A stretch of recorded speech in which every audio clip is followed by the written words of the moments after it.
You'll start the bow by finding yourself a fairly flexible stick. Ash and willow are good choices because they're usually fairly flexible for quite a while after they've fallen off the tree. So then you'll just give the stick a coating of white paint, and it's okay if the actual color of the stick shows through a little bit because you'll be painting it again before you're done. Then just tie a piece of twine or string onto one end of your stick. And you're just going to run it down to the other end. And then you'll just tie it off on that end as well. And so as you pull the string, you want to make sure that you bend the stick. That'll give it the bow shape. This is where the flexibility of using a piece of willow comes in handy. And so then what you want to do to make the little designs that are on Legolas' bow, you just want to take some puffy paint because it'll give it some raised dimension. You're just going to draw your lines and your swirls on with that. And I'm not going to copy Legolas' bow pattern exactly. Instead, I'm going to try to incorporate the little notches to make them look as though they're part of the design. So then you're just going to want to leave all that to dry. So then you're just going to go back to your white paint, and you're going to brush a thick layer of that right over the puffy paint so that it looks like the design is carved onto the white wood.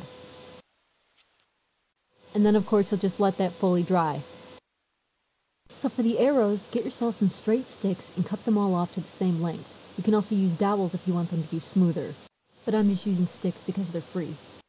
And then you'll give them a coating of black paint, and you'll only have to go about 3/4 of the way down because the bottoms will be hidden in the quiver. Then just take a feather and cut a little notch at the top, and then cut it off so it's about 3 inches long. Then just cut a split down the black end of one of your arrows long enough for the feather to slide into, and just slide the feather right in between the split. Then just put a little bit of hot glue along the split to hold it in place. So for the quiver, I cut 2 rectangles out of an old imitation leather jacket that I got at the second-hand shop. And you want to measure the height of the rectangles against the arrows. Make sure that one of your rectangles is a little wider than the other one. With the quiver pieces laying right side together, you're just going to sew down the sides and across the bottom, but leave the top open. And so here's the quiver with the 2 sides and the bottom sewn together. And then, because the one piece was bigger than the other, up at the top, it holds itself open so you have plenty of room to put your arrows. And you just want to turn that right side out.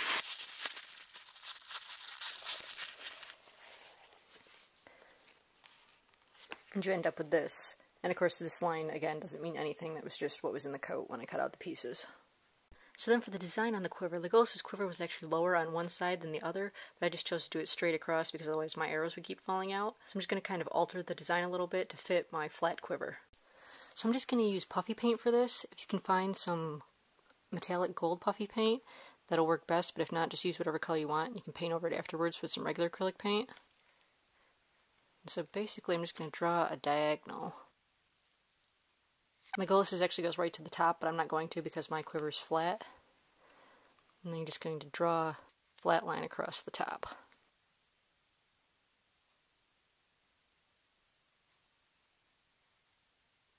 And then the rest of it is basically just a bunch of swirls.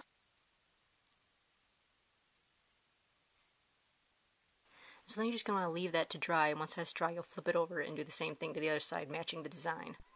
And then of course you'll do the same thing to the bottoms of the quiver.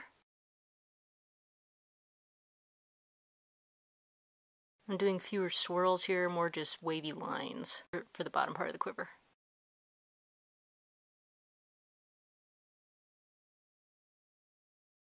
And then you'll just leave the puffy paint to dry.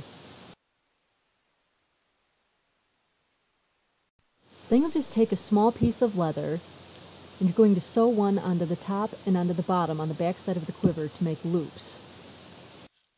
And then you'll just slide a belt through each of those loops. And so then since mine is the wrong color, I'm just going to paint the whole thing brown. And I'm going to paint the puff paint brown as well, because I'm going to go over that with gold later, but I want it to match the rest of it for now. This is like the bracers. You want to make sure the paint is not on too thick because you don't want to see the paint's texture. You just want it to change the color. So once it's dry, you just want to cover the puff paint with a coating of acrylic gold paint. Then you just want to take a couple of old masking tape or duct tape rolls and stick them inside of the quiver so it'll hold its shape. Then just drop your arrows right in. And so then you just slide your belt back through the loops and fasten it.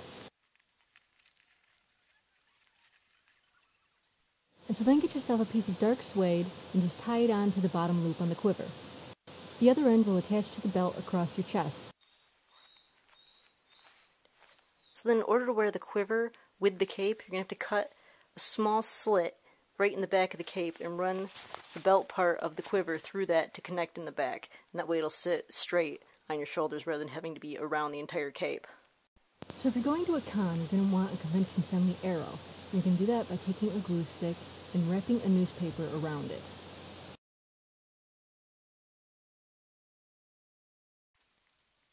And then just tape off the extra edge.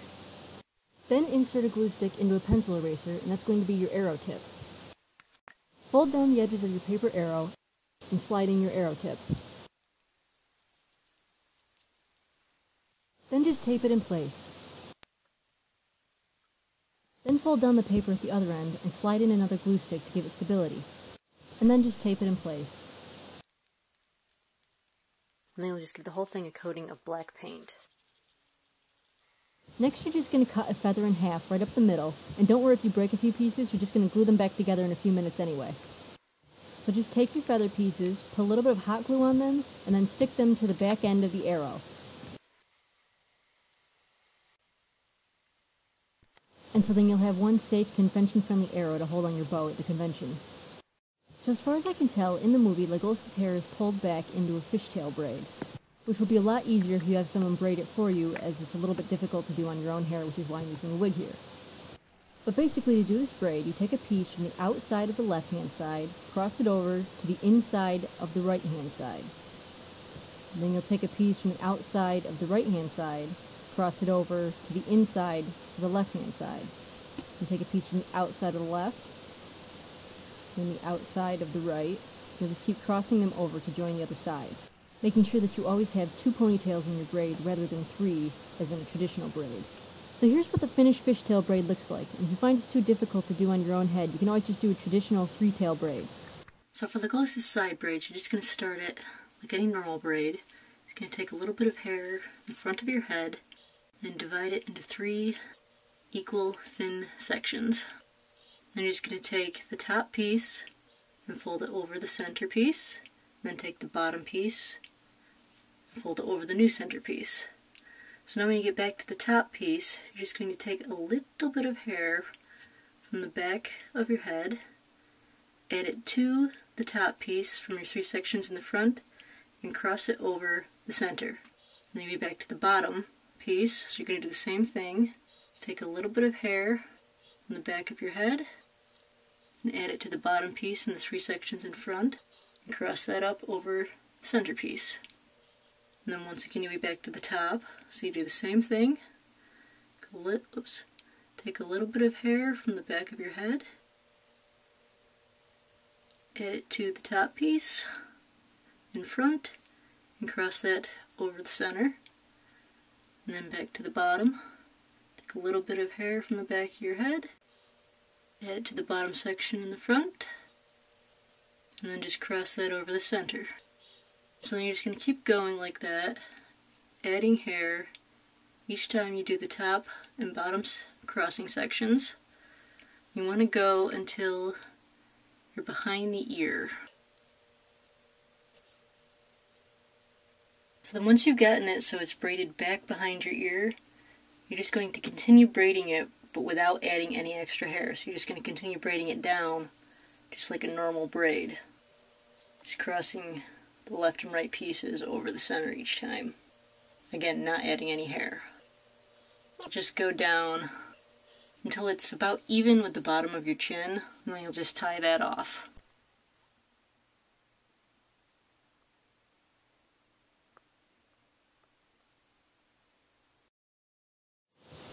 "15, 16, 17,